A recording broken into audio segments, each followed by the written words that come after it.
Educational influence of surroundings. Chapter 53. In the selection of a home, parents should not be governed by temporal considerations merely. It is not altogether a question of the place where they can make the most money, or where they will have the most pleasant surroundings or the greatest social advantages. The influences that will surround their children and sway them for good or evil are of more consequence than any of these considerations. A most solemn responsibility rests upon parents in choosing a place of residence. As far as possible, they are to place their families in the channel of light, where their affections will be kept pure and their love to God and to one another active. The same principle applies to the location of our schools, where the youth will be gathered and families will be attracted for the sake of educational advantages.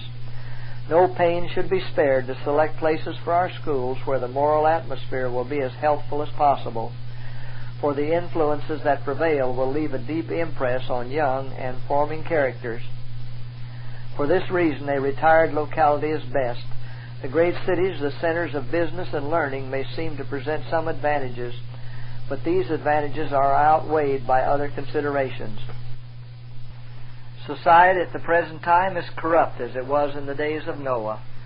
To the long-lived antediluvian race, only a step from paradise, God gave rich gifts, and they possessed the strength of body and mind of which men now have but a faint idea. But they used His bounties and the strength and skill He gave them for selfish purposes, to minister to unlawful appetites and to gratify pride. They expelled God from their thoughts. They despised His law, trampled His standard of character in the dust. They reveled in sinful pleasure, corrupting their ways before God and corrupting one another. Violence and crime filled the earth. Neither the marriage relation nor the rights of property were respected, and the cries of the oppressed entered into the ears of the Lord of Sabaoth. By beholding evil, men became changed into its image until God could bear with their wickedness no longer, and they were swept away by the flood. The youth educated in large cities are surrounded by influences similar to those that prevailed before the flood. The same principles of disregard for God and His law, the same love of pleasure, of self-gratification, and of pride and vanity are at work at the present time. The world is given up to pleasure. Immorality prevails. The rights of the weak and helpless are disregarded. And the world over, the large cities are fast becoming hotbeds of iniquity. The love of pleasure is one of the most dangerous, because it is one of the most subtle of the many temptations that assail the children and the youth in the cities. Holidays are numerous. Games and horse racing draw thousands, and the whirl of excitement and pleasure attracts them away from the sober duties of life. Money that should have been saved for better uses, in many cases the scanty earnings of the poor, is frittered away for amusements. The continual craving for pleasurable amusements reveals the deep longings of the soul, but those who drink at this fountain of worldly pleasure will find their soul thirst still unsatisfied. They are deceived. They mistake mirth for happiness, and when the excitement ceases, many sink down into the depths of despondency and despair. Oh, what madness, what folly to forsake the fountain of living waters for the broken cisterns of worldly pleasure. We feel to the depth of the soul the peril that surrounds the youth in these last days.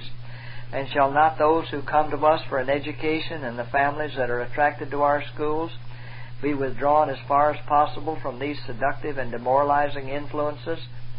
In choosing retired localities for our schools, we do not for a moment suppose that we are placing the youth beyond the reach of temptation.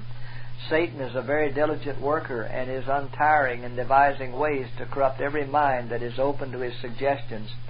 He meets families and individuals on their own ground, adapting their temptations to their inclinations and weaknesses.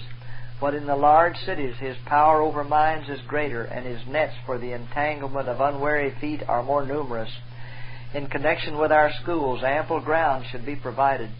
There are some students who have never learned to economize and have always spent every shilling they could get. These should not be cut off from the means of gaining an education.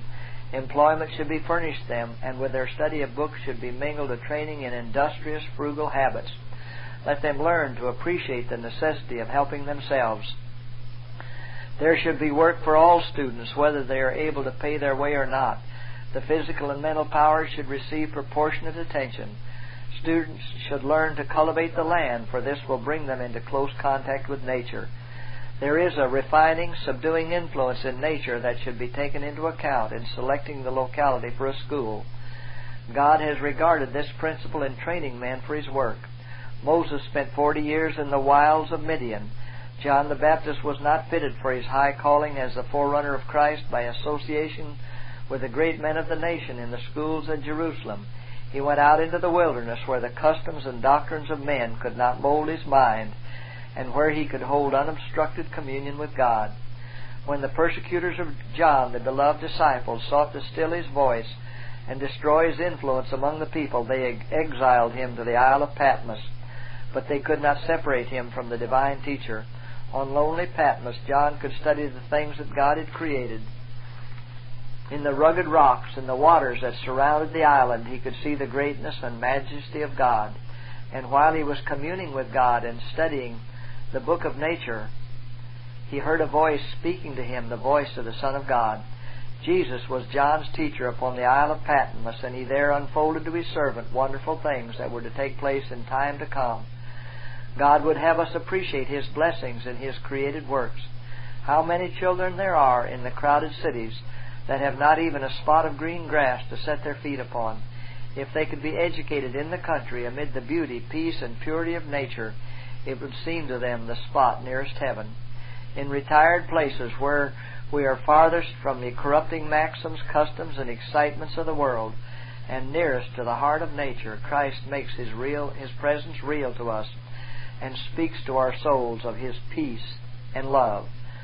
Special Testimonies on Education, May 11, 1896.